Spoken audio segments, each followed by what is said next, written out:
Okay, so I'm going to challenge a bit the title of this, one of the words in the title of this meeting, this word inspiration, and argue that what we should be trying to go for more than just inspiration. And that inspiration is a starting point. It's a great starting point, but it's not going to be enough ultimately to get to the point where we want to be of understanding the principles of computation that are actually going on in nervous systems. And that to do this is really a joint endeavor of both engineering and biology.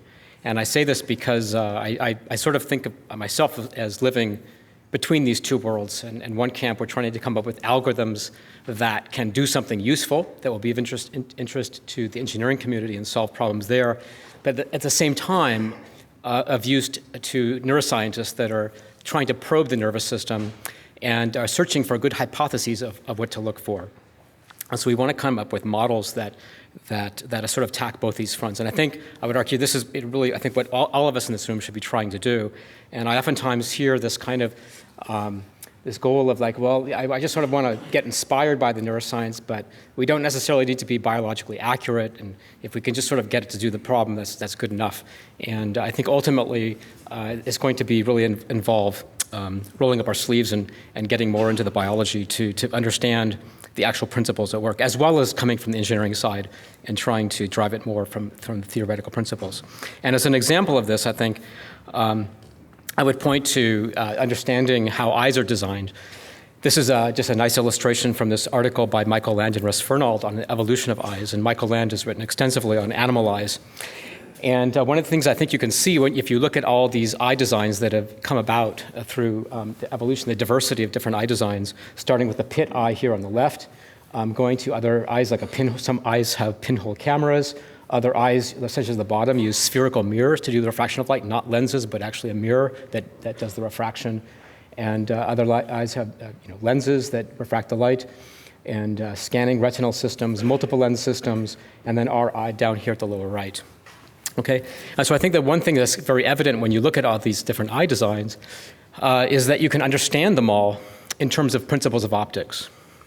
And if you didn't know about optics, you would just be looking at a lot of complexity and you wouldn't understand what you're looking at. And if you were trying to design an optical system, you could say, well, I'm going to try to be inspired by what I see here and sort of make something that kind of looks like that. And you might eventually sort of trip upon the answer of what's actually going on.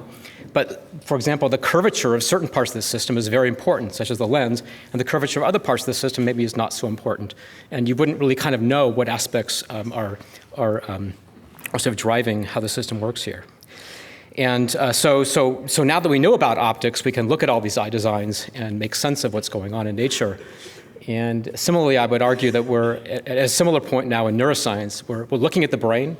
We see all these marvelous structures under a microscope, and we have no idea what we're looking at. And it's something like a lens, but because nobody's really written down these theories or principles that we're searching for yet. So we're in this interesting point in neuroscience right now, where at the same time we're trying to understand these principles, conceive these new principles of information processing in the nervous system, at the same time as understanding how neuroscience implements them. Okay, so it's really both these things. And so what I'm going to try to focus on here today is just three examples, and there are many more, but three I think, important lessons that we can gain from biology, which I think are they're points of inspiration, but points at which I think we really need to drill deeper and understand on a deeper theoretical level what's going on, as well as in terms of the biological details. Okay, so that is one is how perception and cognition is possible in tiny brains. And then the other is nonlinear processing in dendritic trees. And finally, feedback on neural systems. So we'll just start with this idea of, so what can you do with a tiny brain? So a lot of our attention, I think, in the community is focused on this beast here, the human brain. And we want to understand all these amazing things that the brain does. It has 86 million neurons and a billion neurons and works with 20 watts. It plays chess. It can formulate theories of relativity. It can also, navigate through three-dimensional environments and so forth. So it does a lot of stuff, and it's not necessarily a good starting point because this is, one of the most complex systems devised by evolution. So we might want to, if we want to understand some of the basic computations, think about starting with simpler systems. And so for example, this dot here would represent some of the nervous systems that I'm going to talk about, comprising less than 1 million neurons and maybe consuming less than 1 milliwatt of power. Okay, so some examples of that are shown here: the jumping spider, the sand wasp, and the box jellyfish. And I'll talk in some detail here about the jumping spider, but the sand wasp, for example, it has amazing navigational capabilities. It builds its nest in the sand, as a little burrow in the sand, and it navigates away from this nest as far as a mile away to hunt prey, basically other honeybees. And it brings those bees back to its nest in the sand, so it can find its way back using various landmarks in the environment, not only from this long distance of a mile away, but it can use basically the pattern of debris around its nest to recognize where its nest is. It's just this little burrow in the sand that it has to find its way back to after navigating a mile away. So it can all do this with a very tiny brain comprising about 1 million neurons or so. The box jellyfish is perhaps even more amazing because it doesn't even have a brain. It has an astounding visual system. It has 24 eyes, and 2 of these eyes have excellent optical quality. And one of them actually has perfect optics, as is basically aberration-free. And so they've ascertained this. The one thing it might be using this visual system for is to navigate around within the river. So it basically hangs out around the river banks, and so it doesn't want to sort of be just in the middle of the river, and it's surveying the terrestrial landscape above it to understand sort of where to go to find its prey. Okay, so let's just talk a little bit about the jumping spider. This is just a depiction of the jumping spider visual system. It has a total of 8 eyes, which are shown here. 2 of those eyes, the ones in the center here, are forward-looking and have very high resolution, but basically tunnel vision over that very with high resolution. So basically over about a degree of angle, they have a very high resolution retina that scans back and forth, which I'll show in a second. And then these eyes on the side have kind of like a fisheye lens with very low spatial resolution, so it can survey things moving around it. And when it sees something moving or interesting that it might eat, for example, then it turns its head toward that. So these lenses are basically attached. They're fixed to the exoskeleton. It turns its head towards that so it can image it with its high-resolution eyes. And then the high-resolution retina is the back of those tubes, and it scans them back and forth to recognize the object. This is what the retina looks like. It's basically a one-dimensional strip of photoreceptors, about 5 photoreceptors wide and 20 tall. And it basically takes this strip and scans it back and forth at about 1 hertz to do object recognition. Okay, so it takes this spatiotemporal pattern of activity and somehow forms an image that it can use to do recognition. People have done jumping spider psychophysics and just shown that basically a jumping spider can distinguish the difference between prey and potential mate that it might exhibit courtship with. So that basically when a spider sees another spider as a potential mate, then it will do this little dance. They do these courtship dances. So these stimuli at the top elicit these courtship dances, and the ones that at the bottom elicit prey attack behavior. And those are the percentages they exhibit that with. And one of the testaments to their pattern recognition capabilities is that there's certain kind of flies out there that have developed patterns on their wings so as to fool a jumping spider. So it makes it look like another jumping spider that it might, mate with, I guess, instead of attacking it and eating it. So that's the fly on the bottom, and a real jumping spider is the top. Okay, so that's a kind of a testament. Nature's basically hill climbing in that space to find what is the optimal stimulus that can fool a jumping spider. And in fact, it's an image of a spider. Okay. So it's, and then this is basically just showing some of their navigational capabilities. A lot of these studies were done by Michael Land back in the 1960s, showing how they can orient to prey.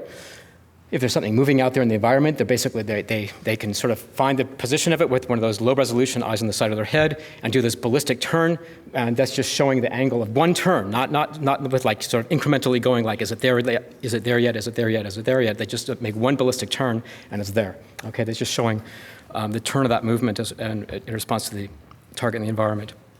Okay, so, and then other people have studied their abilities to do navigation, so they can actually navigate in these complex 3-dimensional mazes.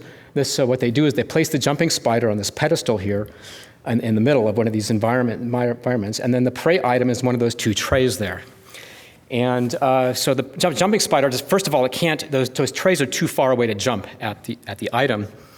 And so what they notice what the jumping spider does is it doesn't just try to sort of jump initially and then fail or climb down the pole and just kind of randomly search around. The first thing that spider does on that pedestal is it kind of looks around its environment. It kind of just sort of looks around at things, and then it climbs down the pole, and it doesn't just sort of do a random search for one of the things. It actually finds its way to the correct pole and climbs up it to get the prey item. And to the right here is just shown the probability with which it does that. So for example, there was one at the rear, there was this one at the bottom, for example.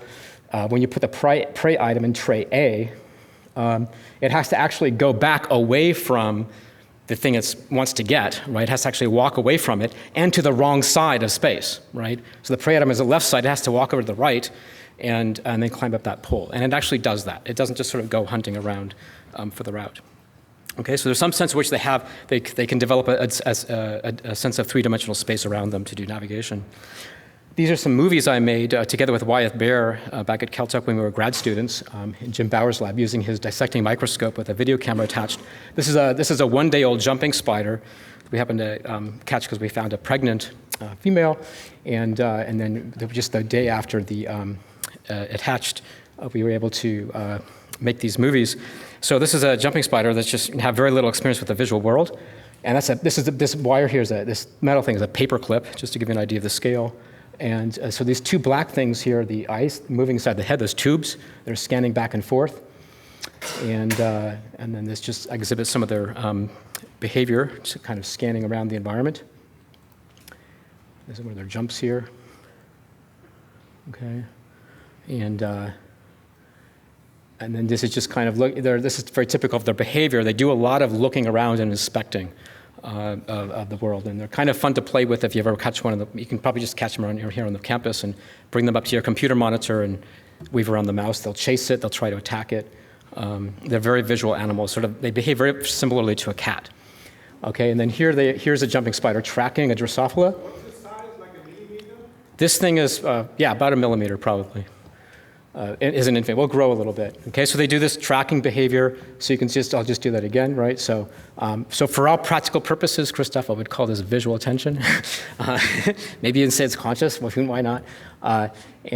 So it's basically has some attention and ability to track these items in the environment, and it's doing all this with a brain of no more than 1 million neurons and a visual system probably of no more than 100,000 neurons. So basically think about a single hypercolumn of visual cortex, a V1, a single hypercolumn of V1 in this animal, and that's doing all of this stuff and after one day, after hatching out of the egg. Okay, so I think but the lesson I get out of all this after studying these tiny brains, going back to sort of the fundamentals of evolution, it sort of forces you to think about the problems that evolution had to solve when it designed brains, and what are these neural circuits really doing, and what do we build upon when we have these human brains.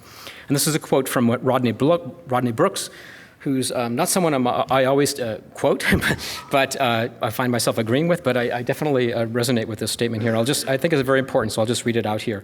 So he's saying problem-solving behavior, language, expert knowledge, and application and reason are all pretty simple once the essence of being and reacting are available. That essence is the ability to move around in a dynamic environment, sensing the surroundings to a degree sufficient to achieve the necessary maintenance of life and reproduction. This part of intelligence is where evolution has concentrated its time. It is much harder. Okay? So I think oftentimes when we do neuromorphic engineering, neuromorphic computing, AI, artificial intelligence, machine learning, and so forth, we're attacking these problems on the top. Right? We're trying to make things that play chess or do object recognition or speech recognition and things like that, or play Go. And we sort of think of these things, those are as the epitome of intelligence. And I think what Rodney Brooks is saying here is that these other things which we don't normally think about all the time as being really hard, just standing up without falling down or being able to open a door or something like that, these are maybe the more fundamental problems of intelligence that you have to kind of get right and build a system that can do that and do it robustly. And so this is kind of maybe to sort of think about as that some of the challenge problems out there that we should try to figure out how to solve with neural systems. And then maybe once we get those, move forward to these other ones. Or maybe they're not as hard, as like he's saying. Maybe they're not as hard as you think.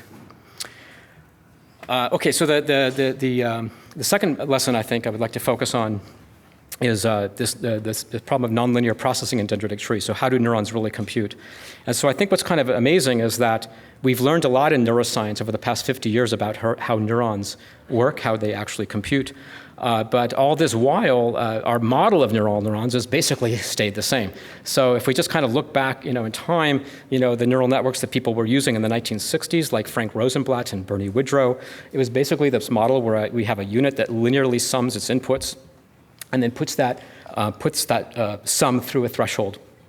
They had developed learning algorithms for these neurons, shown they could train them to solve certain kinds of tasks, but they were stumped with a challenge of how to stack them into multi-layer neural networks.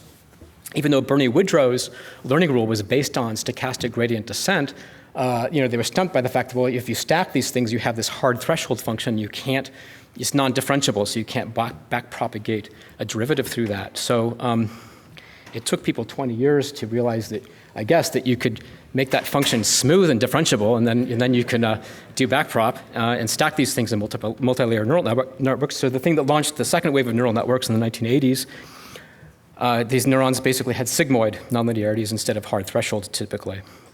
Okay, so that sort of survived for long times. And then more recently, sort of the deep learning revolution, it's basically the same model, but instead of a sigmoid, we sort of realized that, well, the problem with a sigmoid is that you're losing a lot of your dynamic range. You're just sort of clipping the signal at the top. And so there's really no reason to do that. And so you can have some preserve the dynamic range there, and it works better. Okay, so 50 years of evolution in our models of neural networks, and we've learned a lot in the meantime of how neurons actually work, and that's not that, right? So if there's one thing I think we know, is that neurons are probably not computing something like this, and I was astounded to hear Christoph this morning say that, well, the dendrites are, we're not going to use that so much in our models. And that's, to me, like Moses telling you that the 10 Commandments just don't really matter anymore, something like that. So I actually learned about all this stuff from Christoph when I was a graduate student. So anyways, there's certainly a lot to say about this. And so I think one model that people have talked about for these models going back a ways, so people like Jerry Feldman and Bartlett Mell back in the 80s and 90s, is this idea of a sigma pi neuron. So the idea that instead of just simply taking a weighted sum of inputs, it's actually taking a weighted sum of products of inputs. Okay, so it's taking local groups of inputs, multiplying them together, and then taking maybe a weighted sum of that, the so-called sigma pi model of the neuron. And that weighted sum of products is fed through a pointwise nonlinearity. Okay, but so the idea here then is where you impinge upon the dendrite makes a big difference in terms of impact you're going to have on that neuron. You can't treat the neuron as a single point node in a neural network, right? If you just make a graph of the connection structure from one neuron to the next, that's not going to necessarily tell you what you need to know. We need to know where is that input, what dendrite is it coming in on, and where on the dendrite is it pinching, and what other inputs is it combining with nonlinearly around it to really figure out what's going on. Okay, so Bartlett Mell has done modeling work suggesting that these neurons are perhaps better models as a multi-layer neural network, and one would have to sort of consider coincidences as well. And so that Paul Rhodes talked a lot about this morning earlier, the importance of incorporating these biophysical nonlinearities. And so Bartlett is really kind of led the wave on this, I think, in my view, and it's just published really a lot of profound and very important papers over the years, starting with his work in Christoph's lab as a postdoc here on the sigma pi neuron, but basically trying to explore the computational properties, the computational richness of these nonlinearities in these neurons, and also basically comparing the physiology and showing that this can actually do a much better job modeling the physiology of actual neurons recorded in the brain. And so I just want to go back to this slide and just point out that, I think our inclination as always as scientists is to simplify as much as possible. And I think this is one place where we don't want to simplify, because oftentimes when you confront people with this, that these neurons are these nonlinearities, you say, well, I can make physiological measurements, and look, it actually kind of behaves linearly after all, and so we can all kind of rest easy with that. And that shouldn't really be our attitude here, because if anything, if this device actually behaves linearly, then it really begs more questions than it answers. It would sort of force you to ask, well, how is it that all those biophysical properties, those nonlinearities in the dendrites, how is it that they conspire together to make a linear system? You have another question to ask right now. And as well, from a computational point of view, nonlinearity is the essence of computation. So when you find nonlinearity in the system, you should be happy about it. You should be trying to figure out how it's being used by the system rather than trying to sort of push it aside. And I should also mention another person, Jeff Hawkins, has been doing some work incorporating these incorporating these dendritic nonlinearities in his models as well. So I think there's just tons of work to do there. It's totally unexplored, and I think biology is giving us a very strong lesson, a very strong cue there, hint, about how to build computational systems based on neurons. And it's not simply a weighted sum of inputs, but exploiting these nonlinear properties. And the third and final topic is this on feedback. And to sort of just introduce that, so the basic idea here is that feedback loops are pervasive all throughout the brain. We find them everywhere. And so what are they being used for? And so this is maybe just one motivating example of that. So how many people, don't say if you know what this is, don't say, but just raise your hand if you can see what's in this scene. It's an animal. Anybody see it? So one? Oh, somebody said it. Shh. Okay. Two people see it. 3 people see it. Okay. So there's an image of an animal in this scene. It's kind of like that image of the Dalmatian dog, but the difference is you can use this because not many people have seen it before. So if you ask people, who not seen this before, who don't know what's in the scene, if you ask them to draw what they see in the scene, this is what they draw. Okay, so this is what I would draw, I suppose. If you just basically you draw the edge map of the scene, right? You just draw the edges in the scene. It looks like nonsense. Okay, so I'm going to tell you then what's in this scene. It's an image of a cow, and it's facing towards us, and this part at the bottom, that's the nose, that's the snout of the cow, and the eyes are sort of in the middle there. Does anybody see it now? So raise your hand if you see a cow. Some more people see a cow. Okay, wow, okay, great. So now you take the person who sees a cow, and you ask them to draw what they see, and this is what they draw, okay? And so it's like, what? This is the same image, right? And they're putting lines in here where there are no lines in the image. I mean, there's, where most of that face there they draw in, there is no evidence for that at all, right? There's no edge map. There's no edge there in the image. The edge map is on the right, okay? So where'd this come from, right? This came from inside your head. So it's basically a hypothesis that you have about this scene that you're seeing. And moreover, you're not just sort of outputting some category and saying, oh, cow, right? I mean, you actually can kind of see what kind of cow it is, the texture. You can kind of explain away all these sort of detailed graininess of the image and so forth. And so how's that happening? And so what, we have this fact that the way the system is constructed, it has all these very strong feedback loops in the system. And this is showing the architecture of the visual system. As you go from lower levels to higher levels, there's a feed-forward pathway, but also a very strong feedback pathway. There's strong feedback connections, recurrent connections within areas, and also between the thalamus and the cortex. There's this very strong feedback loop. It's deeply mysterious what the pulvinar is doing. It has multiple maps of visual space. It co-evolved with the cortex. That's a massive structure within the thalamus that interconnects with the cortex. We haven't a clue of what it does. Oh, actually, we have a clue, but very, very limited understanding. And as well, within any given visual area, there are these strong recurrent loops within a visual area. So the neurons within V1 are connected in feedback loops within V2 and so forth. So what's all this doing? So in terms of a theory, so I think one promising theory that's been put forward is by Tyson Lee and David Mumford, this idea of hierarchical Bayesian inference. So their idea is basically that you have this kind of hierarchical system that's trying to come up with a hypothesis of what's going on in the scene. And higher levels are basically sending their predictions to lower levels about what they think is going on. They're saying that they're sending a message which is, okay, I think I'm seeing a cow. If I were seeing a cow, this is where I would expect the edges to be, right? Please see if you can find me an edge perhaps in that part of the scene. So these higher levels like V3 and V2 are making predictions down to V1 to reformulate the information there, and then as a result of that, the representation in V1 is actually going to change. Okay, it's not going to stay static. It's not just a slave to the image. It's going to be modified as a function of what higher levels are saying to be more consistent with these hypotheses.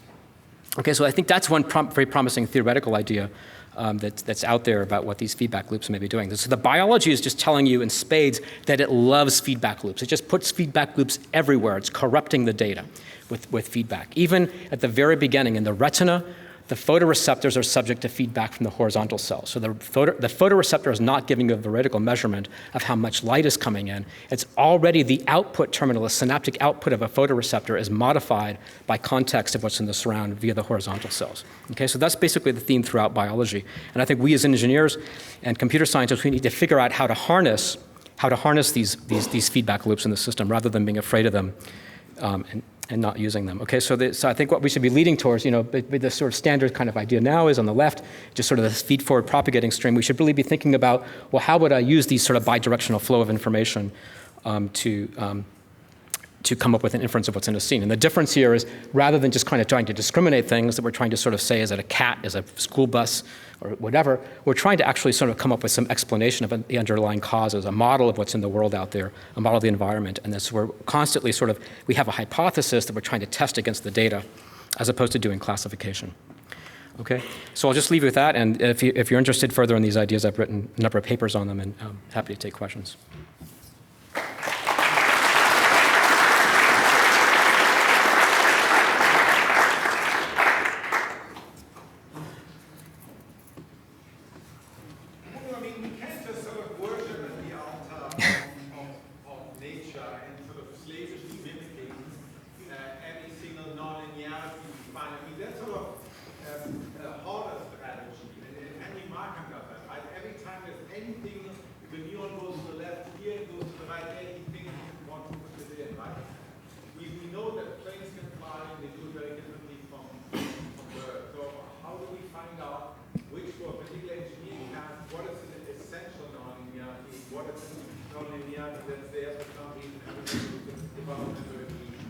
Right.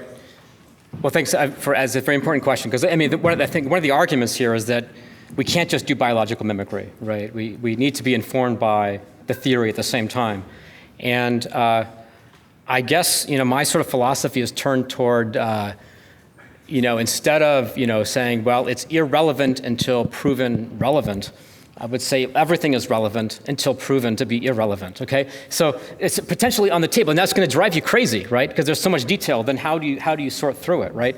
But I guess I would zoom in on things like dendritic nonlinearities, because you know they're there, they're potentially useful, right? We have hypotheses that can sort of, like things that Bartlett-Mell has done, showing how they potentially can be exploited. And so I think that's maybe your trail to chase. Yeah.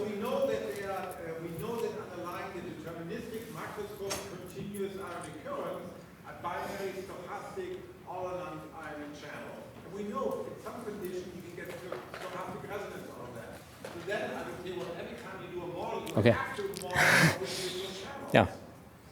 Well, okay. So the test is, I guess, can you harness that to do something useful and interesting, right? And then I think that puts it maybe sort of EPSIS level on the table of hypotheses space. But at first you're sort of like, well, gosh, everything is potentially a game here. But I think to say, look, if you can show the stochastic resonance property can be used for something, if it can actually solve a problem and do it efficiently, then I think that's interesting to start thinking about. But yeah.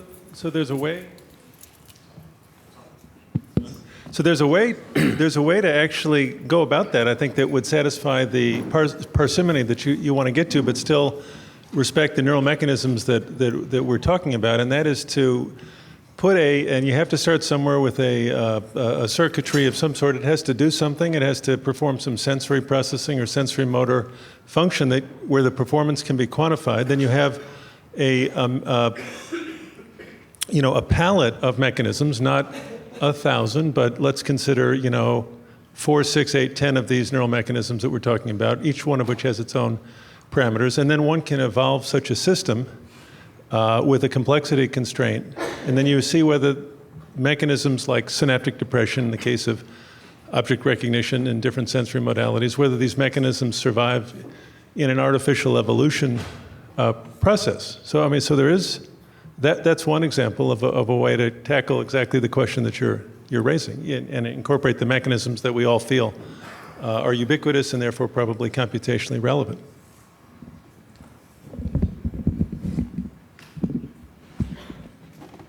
Okay, so. Any more questions? Actually, Jeff. I think this is a great talk, Bruno. I really enjoyed that. I think this question that Christoph brings up is really, really central to so much of what this room is about. And I know I've had conversations with numerous people in this room, modelers, people building hardware, about the importance of active dendrites. I think it's worth a little bit more conversation here. I just want to put one more point on the argument in favor of them. I think when we think about neurons and we think about pyramidal cells throughout the cortex or anywhere in the brain, if a cell has 10,000 synapses, and we know those synapses are expensive, they are connections, they represent dendrites and axons and energy, they're really expensive. We have to ask ourselves, what can I do with 10,000 synapses on a neuron? If you do not accept nonlinear properties in the dendritic trees or nonlinear properties in the neuron itself, it's very hard to come up with an explanation that justifies the 9,999 synapse. If you can group those synapses into small groups, 20 to 40 at a time, that act as independent pattern recognizers, as Bartlett, Mell, and other people have argued, then all of a sudden you've got a neuron that makes a hell of a lot of sense. And Christoph, I think the reason we have to pick things to care about is we have not just we can do something better with it, it's because we have a huge mystery to explain what the hell a neuron is doing with 10,000 synapses. And if we find a really logical explanation for it, we should pay a lot of attention to it until we find a better one. And that's my argument for that particular nonlinearity that Bruno was arguing for, and I like as well. Thanks. Thanks.